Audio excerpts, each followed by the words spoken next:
언약궤.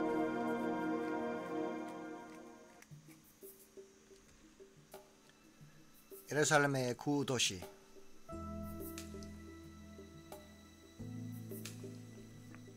사자의 문.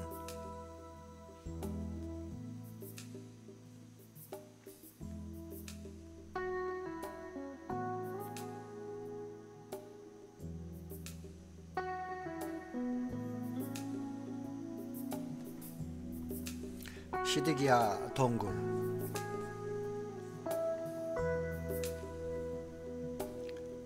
다윗의 성루.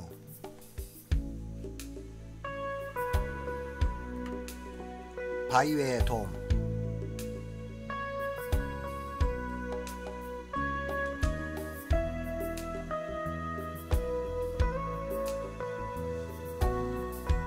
서쪽 벽, 일명의 통곡의 벽.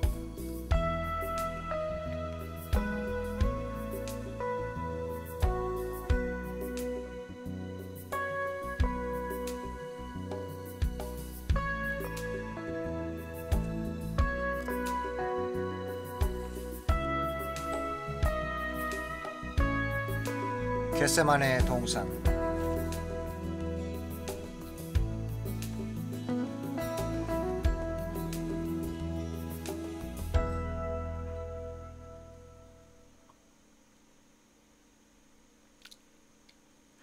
예루살렘 지도를 보면 예수의 성묘교회가 성벽 훨씬 안쪽에 자리 잡고 있습니다.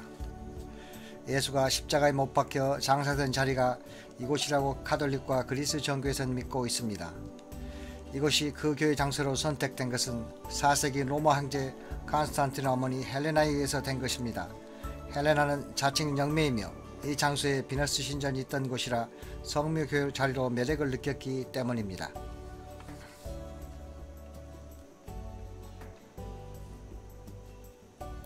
건물 입구에 들어서면 그리스도가 십자가에 못 박힌 벽화를 볼 수 있습니다.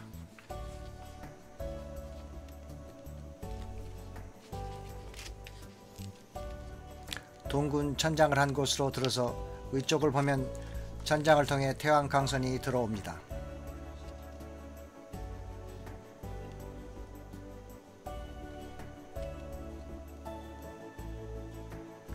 그리고 무덤 쪽을 보면 이런 생각에 잠기게 됩니다. 이곳이 예수가 십자가에 못 박혀 묻힌 곳이 정말 맞을까? 이곳이 성경의 내용과 맞아 들어갈까? 밖으로 나가면서 기름 부음의 돌을 경비하는 것이 보입니다. 이곳을 어떤 사람들은 예수의 몸이 매장 준비를 한 곳이라고 여기고 있습니다. 교회에서 북쪽 다마스커스 문 쪽으로 가려고 합니다. 무슬람 시장 거리를 우리는 지나고 있습니다. 금요일이라 무슬람인들이 경비하러 시내로 쏟아져 나오고 있습니다. 우리의 목적지는 예수의 십자가 못 박힌 장소로 믿고 있는 시내 외곽 지역입니다.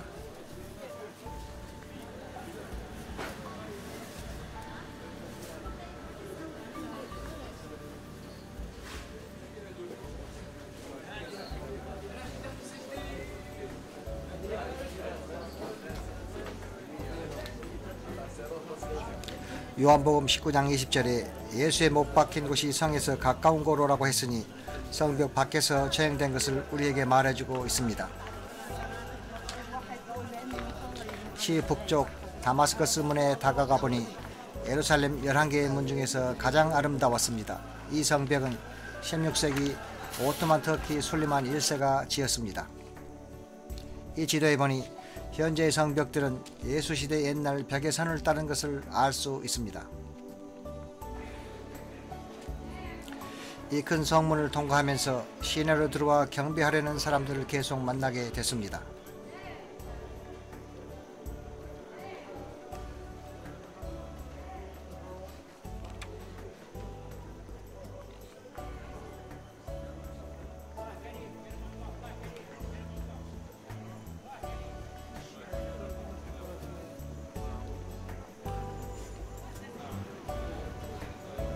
잘 꾸며진 성벽의 구조를 보다 밑을 쳐다보니 서기 32년에 건축된 성벽이 지금까지 잘 보존된 것을 알 수 있었습니다.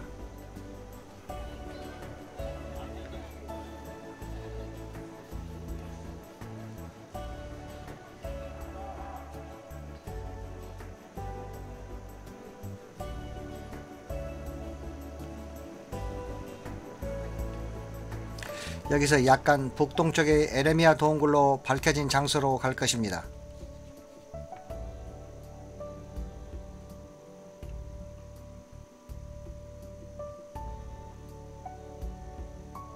(19세기) 후반부에 발견된 헤고르 장소가 거기에 있습니다. 북쪽의 나블루스 길을 따라 짧은 구간을 걷고 있습니다.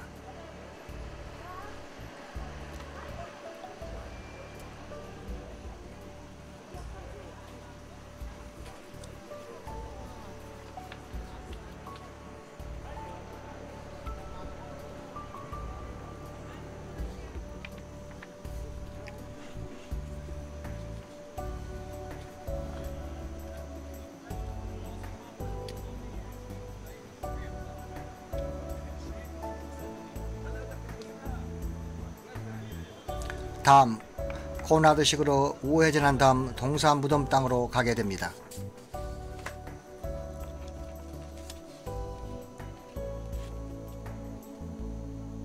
그가 십자가를 지고 골고다 즉 헤고르 곳에 이르자 군인들이 십자가에 못 박았더라. 요한복음 19장 17절 18절.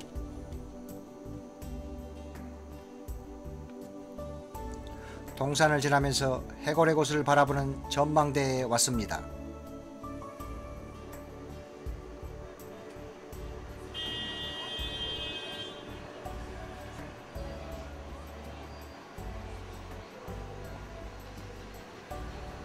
두 눈구멍과 코 모양이 보입니다.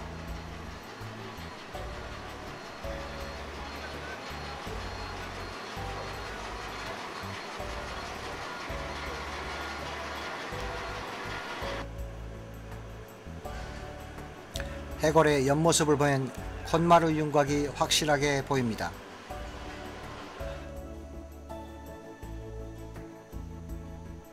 다시 동산 쪽으로 돌아옵니다.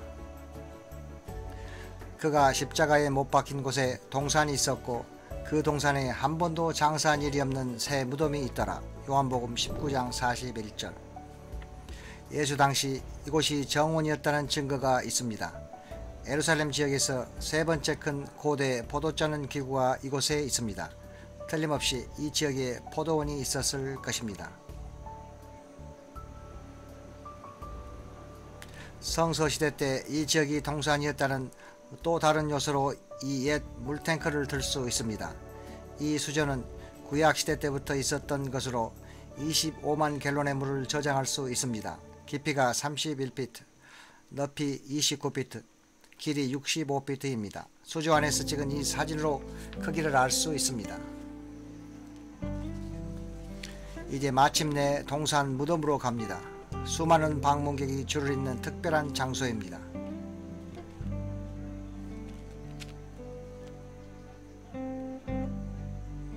이 무덤은 1867년에 발견됐으며 다음 찰스 고든 장군이 광범위한 조사를 했습니다. 그는 해골의 장소와 예수 십자가형을 받은 것을 한 곳으로 연결지었습니다. 성경에 아리마대 요셉은 부자라고 했으니 그가 지어놓던 무덤은 크고 화려할 것으로 기대합니다.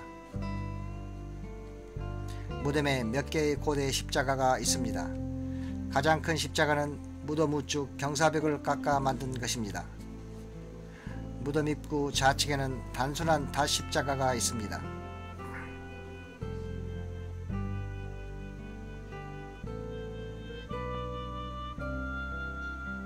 또 한 가지 재미있는 특징은 이 움푹 패인 부분인데 이것은 안반을 깎아서 돌톡을 만들어 초기 교인들이 세족식 같은 예식을 할 수 있도록 앉을 것을 준비해 놓은 것입니다. 이 자국으로 큰 돌을 굴려 무덤 입구를 막았을 것입니다.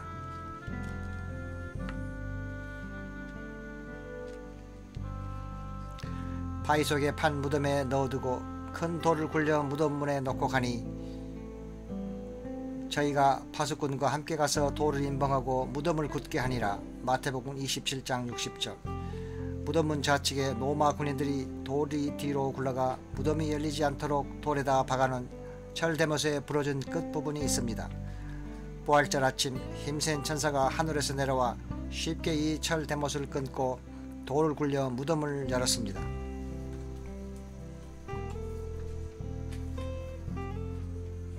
눈을 들어본즉 돌이 벌써 굴러졌으니 그 돌이 심히 크더라. 마가복음 16장 4절. 철대목과 오른쪽 돌톱 사이의 거리를 재보니 13피트가 됩니다. 이것으로 봐 굴리는 돌은 상당히 큰 것입니다. 무덤 안으로 들어가면 왼쪽 첫 번째 방이 우는 방입니다.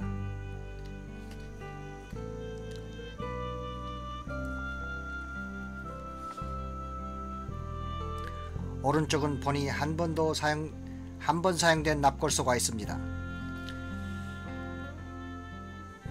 이것이 바로 하나님의 아들이 우리를 위해 자신은 위하지 않고 죄 없는 삶을 사시고 쉬셨던 자리입니다. 오른쪽은 한 번도 사용 안 된 납골소가 있고 다시 사용됐던 자리를 돌아보면서 그리스도가 부활하신 후 천사가 있었던 양쪽을 보았습니다.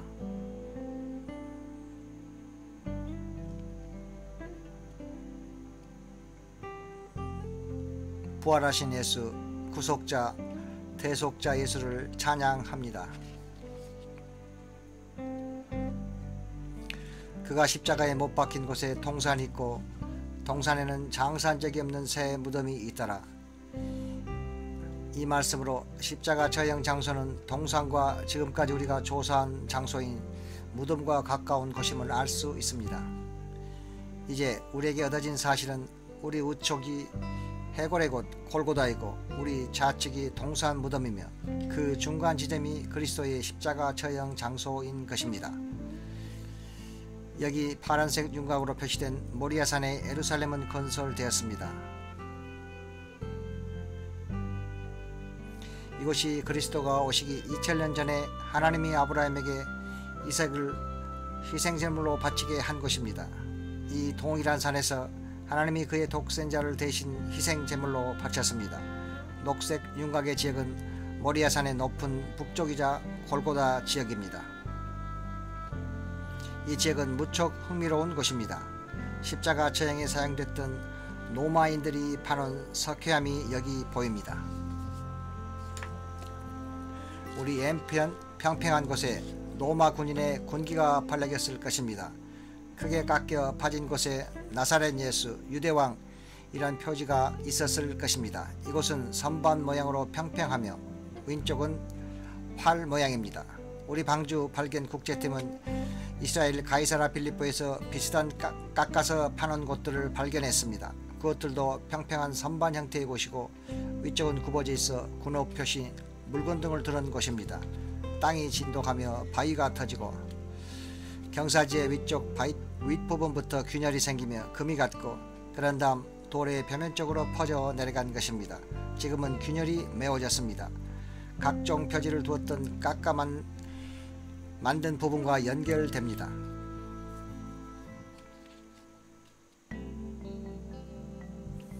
이제 지상에서 제일 중요한 물건인 언약궤 발견과 그 증거를 제시하고자 합니다. 이 발견의 모든 사진은 오늘 보여주지 못하지만 지금까지 다른 발견 등을 통해서 입증된 란 와이엇의 신실한 증거와 그에 대한 신뢰는 가지고 있습니다. 주님이 와이엇을 사용하여 이런 중요한 발견을 하게 하셨으므로 그의 증거를 믿을 수 있습니다. 하나님의 시간이 되면 우리 모두 이 놀라운 발견을 볼 것입니다.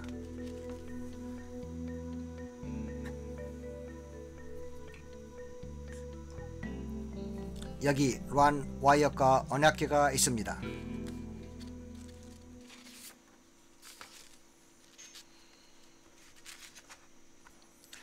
나는 유별난 경험을 했습니다.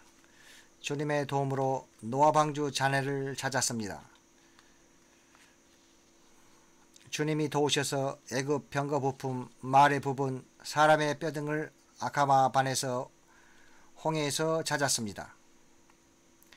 나와 내 아들들과 중동에 갔으며 잠수, 스쿠버 훈련도 받아 그 병거 부품의 일부를 가져올 작정이었습니다.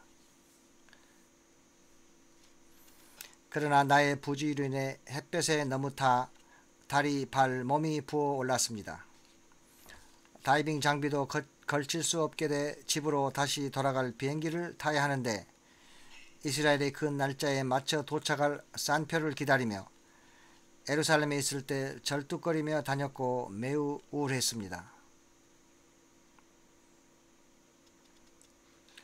비행기표를 바꿀 돈이 없었습니다. 이렇게 기다리는 동안 시내를 절뚝거리며 다녔습니다.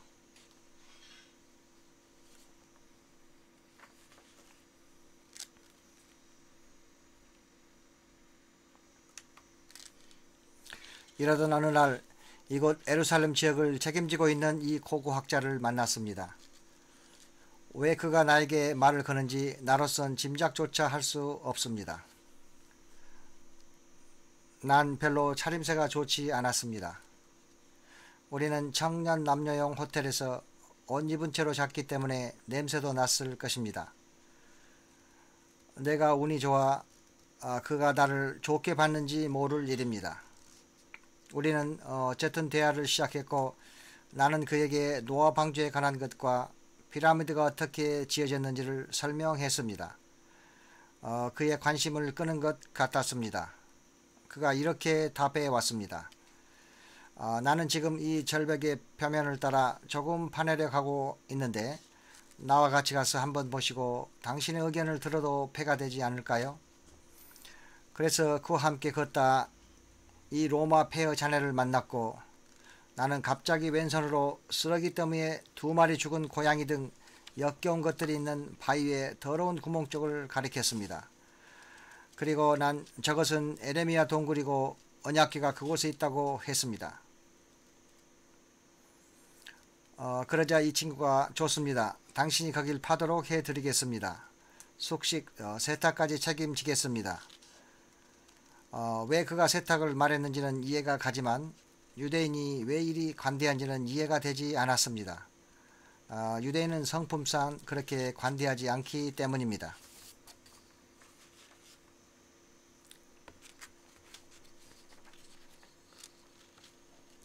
나도 깜짝 놀랐습니다.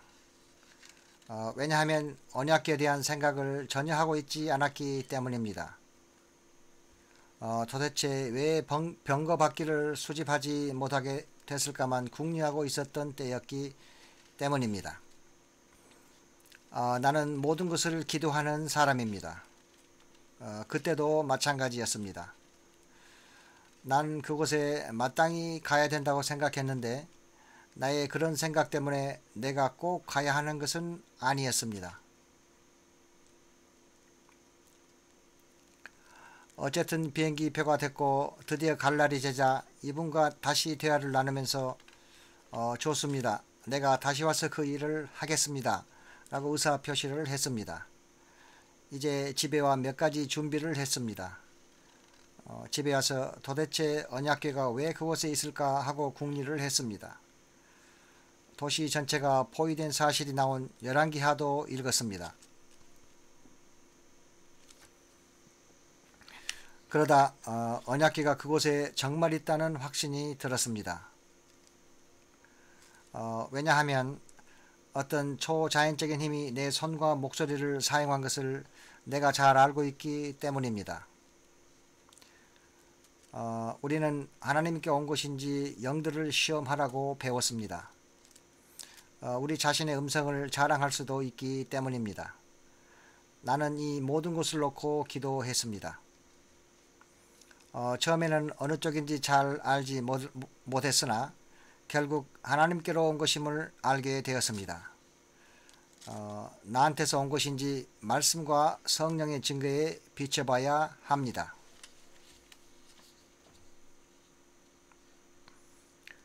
그 절벽 아래로 파 내려가다 유대인의 왕 예수란 편말을 두었던 깎아서 파진 부분을 제일 먼저 발견했습니다. 그곳에 이런 구멍들이 있으리라고 생각지도 않았던 자리인 절벽 밑부분에 십자가 구멍들이 있었습니다. 이제 발견해놓고 보니 공공도로가 지나가는 이 자리가 십자가 처형에 가장 적합한 곳임을 깨닫게 되었습니다. 이 자리일 수밖에 없습니다. 그렇지 않다면 로마인들이 선택하지 않았을 것입니다. 루안 와이엇은 수년간 언약궤 발굴 작업을 했습니다. 이스라엘 고대 유물 당국의 허가를 받고 진행된 일이지만 이 작업의 본질과 미칠 파장의 예민성 때문에 허가를 공적으로 알리지 않았습니다. 어떤 사람들은 그가 동상 무덤 지역에서 일한 적이 없다고까지 비판하지만 그가 참여했다는 것은 잘 알려진 사실입니다. 때때론 많은 사람들이 지상과 지하에서 그의 발굴을 도왔습니다. 위경인 맥가비서가 하나님의 영감으로 된 책은 아닌 것은 인정하지만 역사적 정보들을 건질 수는 있습니다. 그 책에 이런 말이 있습니다. 에레미야는 동굴집을 발견하고 장막, 언약궤, 분향단을 그 속에 갖다 놓고 입구를 막아버렸다. 그리고선 이렇게 말하였다. 이곳은 하나님이 마침내 그 백성을 다시 모으고 그들에게 자비를 베풀 때까지 아무에게도 알려지지 않게 될 것이다. 그런 다음 주님이 다시 성물들이 빛을 보게 하실 것이다.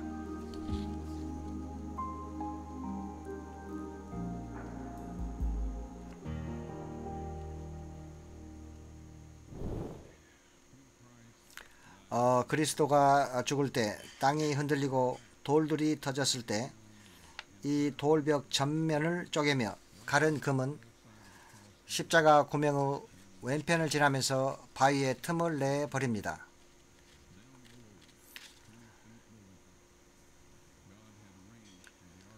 주전 586년 바벨론 군대가 이 도시를 파멸시킬 때 주님의 지상 보좌라 할 수도 있는 속죄소가 있는 언약궤를 주님의 손길로 지하 20피트인 이 장소에 머물게 한 것입니다.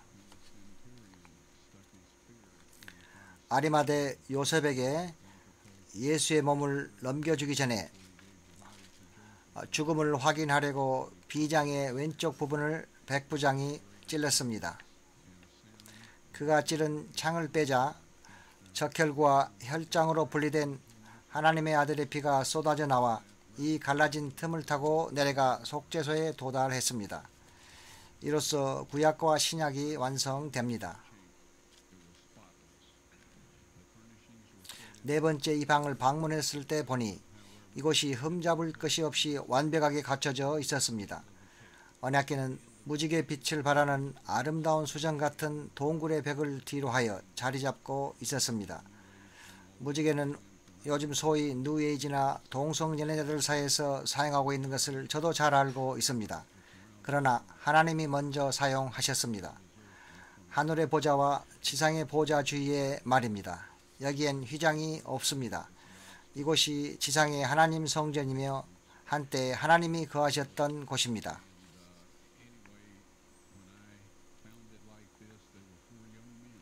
바로 이때 4명의 청년이 거기 서 있는 것이 보여 너희들 여기서 뭐하고 있느냐라고 말하려 할 때 갑자기 몸이 굳어지며 움직일 수도 없었고 숨도 쉴 수도 없게 되었습니다. 그중 한 사람이 이렇게 대답했습니다. 우리는 내 천사인데 모세가 이 속에 돌판 둘을 넣은 뒤부터 지금까지 지키고 있다. 천사들은 나에게 비디오 사진기를 삼각대에 대고 언약궤에 초점을 맞추라고 했습니다. 그리고 저쪽으로 걸어간 천사들은 속죄소를 들어 올렸습니다. 나는 한 번도 들어보려고 해본 적이 없어서 얼마나 무거운지 알 수는 없지만 통째로 금으로 된 것이었습니다. 그 다음 천사가 돌판 둘을 꺼내라.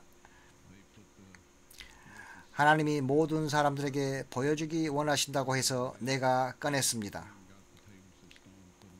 천사들은 다시 속죄소를 언약궤 위에 놓았고 나는 약간 뒤로 물러났습니다. 그러자 천사가 와 돌판 둘을 잡아 그 방에 돌턱 위에 놓았습니다. 그런 다음 속죄소에 피 샘플을 취하여 분석하라고 하여 나는 천사의 지시하는 대로 따라 했습니다. 마른 피가 죽은 피인 것은 누구나 쉽게 압니다. 바로의 미라로 바로의 피를 조사할 수 있습니다. 몇 가지는 알아낼 수 있지만 내가 알고 있는 한 크로모솜의 숫자는 알아내지 못합니다. 모든 것이 급변하고 있고 내가 아는 것에도 한계가 있지만 죽은 피에서 크로모솜의 숫자는 알 길이 없습니다. DNA나 그의 몇 가지는 알 수가 있습니다. 살아있는 백혈구에서만 가능합니다. 제일 먼저 이스라엘에 있는 실험실의 분석을 맡겼습니다. 나와 고대 유물 작업을 같이 했던 사람들에게 믿을만한 실험실을 물어 그곳으로 가져갔습니다. 이 피를 잘 조사해 알려달라고 부탁을 했습니다. 그들은 이 피의 재구성을 위해 보통 염분에 넣은 다음 72시간 체온의 윤도를 유지하면서 부드럽게 저어줄 것이라고 했습니다. 어쨌든 이것은 그들의 몫이니 잘 부탁드린다고 하면서 결과 측정할 때 나도 같이 있을 수 있느냐 물었을 때 좋다는 허락을 받았습니다.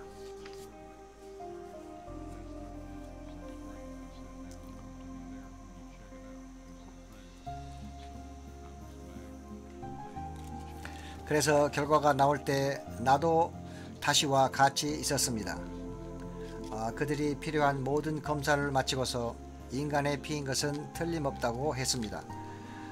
그러자 내가 백혈구를 조금 추출해 성장 매체에 넣어 달라고 했습니다. 이미 죽은 피이니 아무 효과가 없다고 했습니다.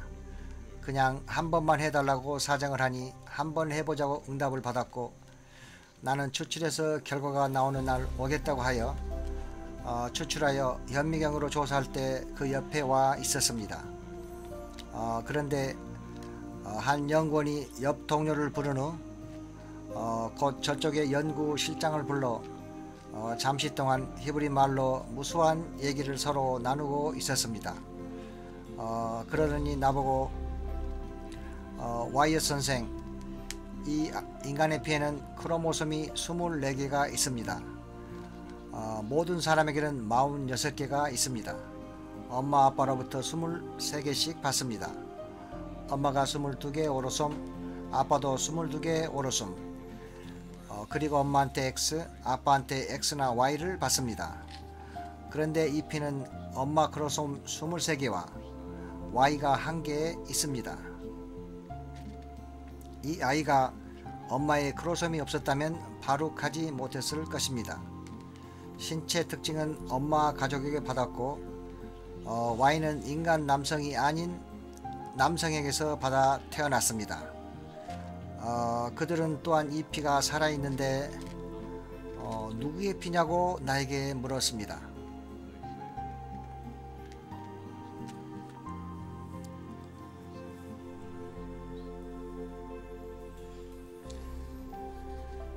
당신의 메시아의 피라고 말해 주었습니다.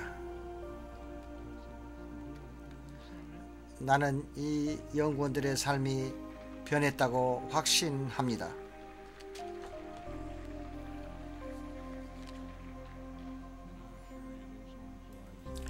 예수의 피는 그의 옆구리에서 흘러나와 밑에 바위를 주홍빛으로 적시며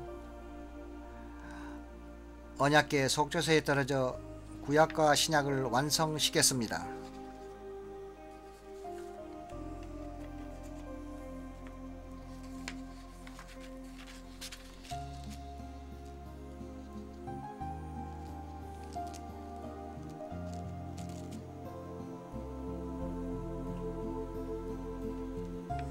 신약 요한일서 5장 6절로 9절은 땅에 숨겨진 피에 대해 이렇게 언급하고 있습니다.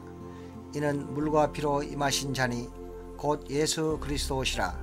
물로만 아니여 물과 피로 임하셨고 증거한 이는 성령이시니 성령은 진리니라. 증거한 이는 셋이니 성령과 물과 피라. 또한 이곳이 합하여 하나이니라. 만일 우리가 사람들의 증거를 받을진대 하나님의 증거는 더욱 크도다. 하나님의 증거는 이것이니 그 아들에 관하여 증거하신 것이니라.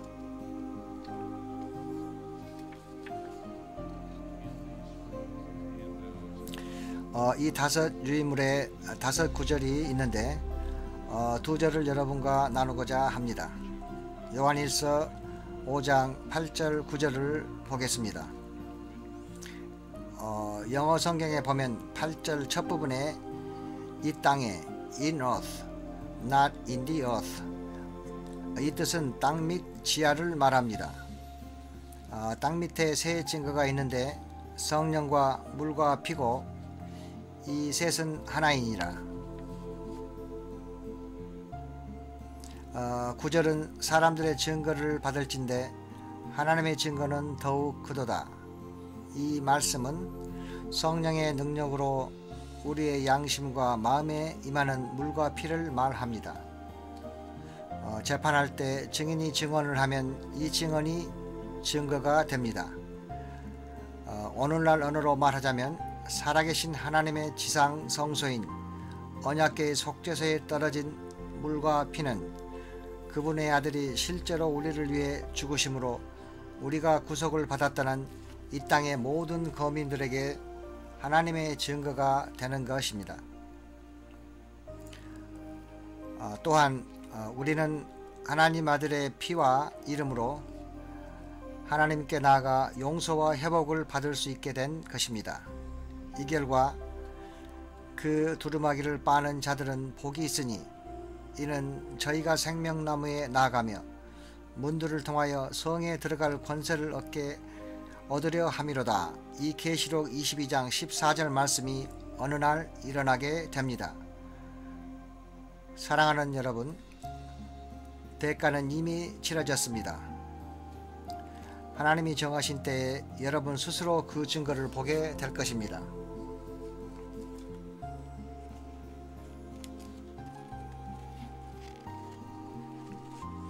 언약궤는 지금 있는 그 자리에서 영원토록 머물 것을 저는 믿고 있습니다.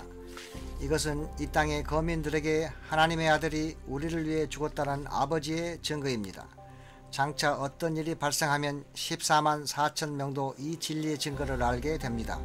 많은 사람들이 믿고 있는 대로 천년왕국이 임하는 것이 아닙니다. 이 한 가지 사실을 분명히 해두고 싶습니다. 대다수가 생각한 대로 일어나는 일은 없을 것입니다. 성경은 밝히 말합니다. 많은 사람이 악한 일에 바삐 뛰어간다. 멸망으로 인도하는 문은 높고 커 많은 사람이 그리로 가지만 영생으로 인도하는 문은 좁고 협착하다. 천년왕국 등 말세의 여러가지 사건들에 관한 많은 교리들은 사실상 그들이 교묘히 지어낸 우화에 지나지 않습니다. 그렇게 일어나지 않을 것입니다. 아들의 이름과 피로 아버지께 나가 용서받고 그분의 형상으로 회복해야 합니다.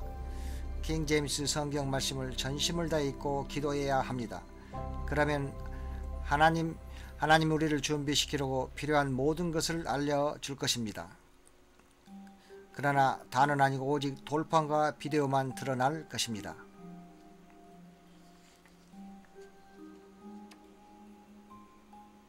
구약에서는 언약궤의 특별 기름 부음에 관해 말씀합니다. 내 백성과 내 거룩한 성을 위하여 70일에로 기한을 정하였나니 허물이 마치며 죄가 끝나며 죄악이 영속되며 영원한 의가 드러나며 이상과 외연이 응하며 또 지극히 거룩한 자가 기름 부음을 받으리라. 다니엘 9장 24절. 지극히 거룩한 자가 기름 부음을 받았다가 여기서 열쇠입니다. 기름 부음의 궁극적 재료는 예수의 피입니다. 지극히 거룩한 것은 속죄서 혹은 언약궤의 윗부분입니다. 시성서라고 부르는 것은 지극히 거룩한 분이 살고 계신다는 뜻입니다. 이 예언의 말씀대로 예수의 피는 지극히 거룩한 곳을 기름 부었습니다.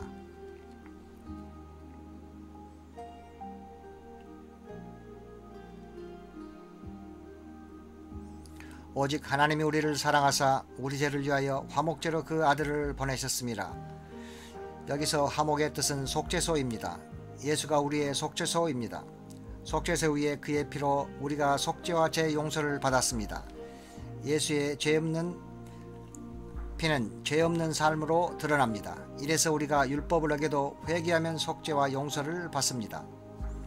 그가 또 수송아지의 피를 취하여 손가락으로 속죄소 동편에 뿌리고 레위기 16장 14절 수백 년 동안 수송아지와 염소의 피가 동편에 뿌려졌으니 속죄소 서편은 피가 없습니다. 하나님이 속죄소 서편은 그의 아들의 피를 뿌리려고 비워 놓았습니다. 하나님이여 주의 도는 성소에 있나이다. 시편 77편 13절. 예수의 피가 속죄소에 임함으로 우리가 구원됩니다. 그리스도의 피가 십계명을 간직한 언약궤의 속죄소를 기름 부을 때 신약은 완성되며 인류에게 속죄를 허락하심은 태초부터 하나님의 계획하셨습니다.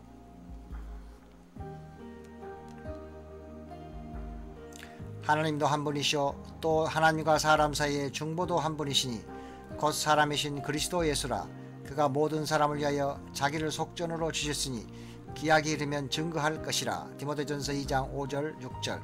이것은 미래의 사건으로 전 인류가 예수는 그리스도라는 반박할 수 없는 증거를 보게 될 것을 말합니다. 육체의 생명은 피에 있음이라. 내가 이 피를 너희에게 주어 단에 뿌려 너희의 생명을 위하여 속하게 되었나니 생명이 피에 있으므로 그 피가 그 죄를 속하느니라. 예수의 피가 언약궤에 뿌려져야만 우리의 죄가 속해집니다. 그의 죄 없는 삶은 그 피에 있습니다. 속죄소에 뿌려지면 우리 죄가 속해집니다. 속죄소는 생명을 뜻하는 종이 있는 면류관과 부활을 뜻하는 성류가 있으며 이것은 부활이요 생명이신 예수를 나타냅니다. 와이어 선생이 이스라엘 유물 당국에 넘겨진 물건 중 하나가 이 조그만 상하 성류입니다. 어깨 부분에 이렇게 새겨져 있습니다. 야훼 성전에 속한 제사장들에게 거룩. 이것이 첫 번째 성전인 솔로몬 성전의 성물 중 일반에게 공개된 유일한 것입니다. 이 상하 성류 형상은 이스라엘 우페의 솔로몬 성전 형상 옆에 나왔습니다. 오늘날 이스라엘 박물관의 안전한 경호 아래 이 상하 성류가 전시되어 있습니다. 마치 토수장으로 끌려가는 어린 양과 같이. 이사야 53장 7절. 그의 찔림은 우리의 허물을 인하며 그의 상함은 우리의 죄악을 인함이라. 이사야 53장 5절. 우리의 대제사장으로 오신 그리스도. 히브리서 9장 11절. 예수께서 손을 뻗쳐 죄의 구덩이에서 인류를 구원하셨습니다. 율법은 하나님 아버지와 연결이 이루어져야만 지킬 수 있는 것을 증명하셨습니다.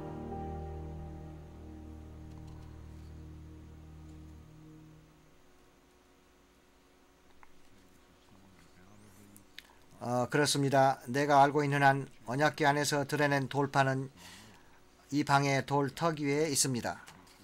하지만 천사는 나에게 짐승의 표를 받게 하는 법이 시행된 후에야 하나님이 세상에 공개한다고 전했습니다.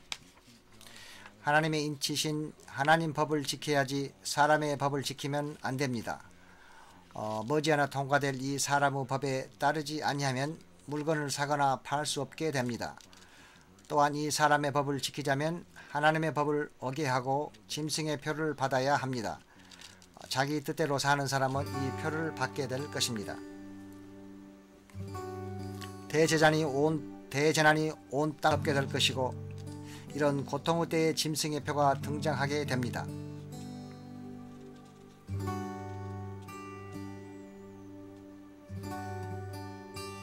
오늘날 큰 다툼이 일어나고 있습니다. 어둠의 세력들이 우리 영혼을 취하려고 빛의 세력과 전쟁을 벌이고 있습니다. 가까운 장래에 짐승의 표가 나오면 정면 능력 대결로 치닫게 될 것입니다. 짐승의 표 시대에 두 무리로 나눠지게 됩니다. 첫 무리는 구원받지 못한 자들입니다. 짐승과 그의 우상에게 경배하고 그 이름의 표를 받는 자는 누구든지 밤낮 쉼을 얻지 못하더라. 계시록 14장 11절. 이런 사람들은 짐승의 표를 받은 자들입니다.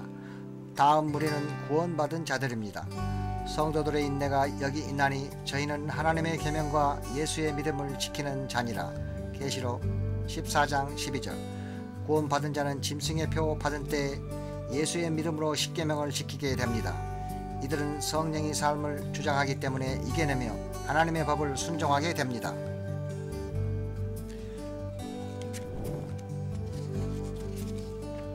거기서 나와 그의 죄에 참여하지 말고 그의 받을 재앙들을 받지 말라. 계시록 18장 4절. 여러분, 언약궤도 발견되었고 십계명 돌판도 찾았습니다. 하나님이 예비한 때에 온 땅의 거민에게 보여주시고 그때 각자는 하나님이 우리에게 무엇을 원하는지 알게 될 것입니다.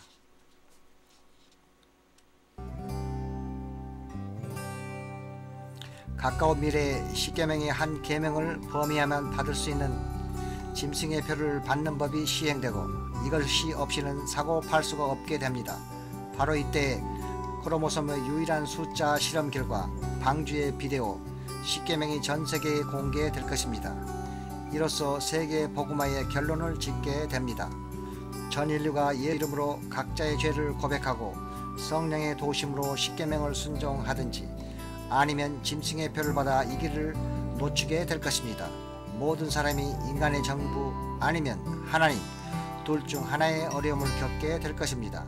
그런 다음 그리스도가 다시 오셔 자기 백성을 본향으로 데려갑니다.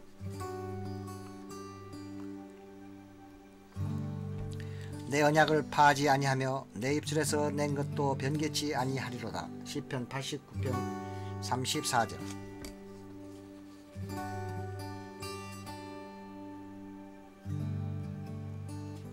용이 여자에게 분노하여 돌아가서 그 여자의 남은 자손 곧 하나님의 계명을 지키며 예수의 증거를 가진 자들로 더불어 싸우려고 바다 모래 위에 섰더라. 계시록 12장 17절. 너희가 나를 사랑하면 나의 계명을 지키리라. 요한복음 14장 15절.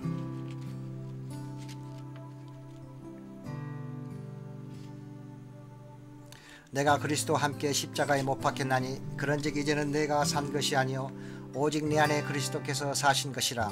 이제 내가 육체 가운데 사는 것은 나를 사랑하사 나를 위하여 자기 몸을 버리신 하나님의 아들을 믿는 믿음 안에서 사는 것이라. 갈라디아서 2장 20절. 너희의 도망하는 일이 겨울이나 안식일이 되지 않도록 기도하라. 이는 그때 큰 환란이 있겠음이라.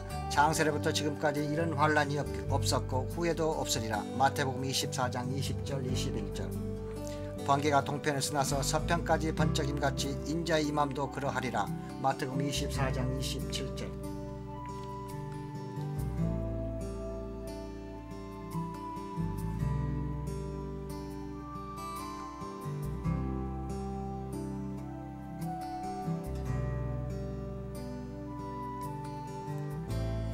또 보니 다른 천사가 공중에 날아가는데 땅에 거하는 자들 곧 여러 나라와 족속과 방언과 백성에게 전할 영원한 복음을 가졌더라.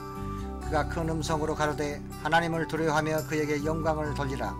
이는 그의 심판하실 시간이 이르렀음이니 하늘과 땅과 바다와 물들의 근원을 만드신 이를 경배하게 하더라. 계시록 14장 6절로 7절.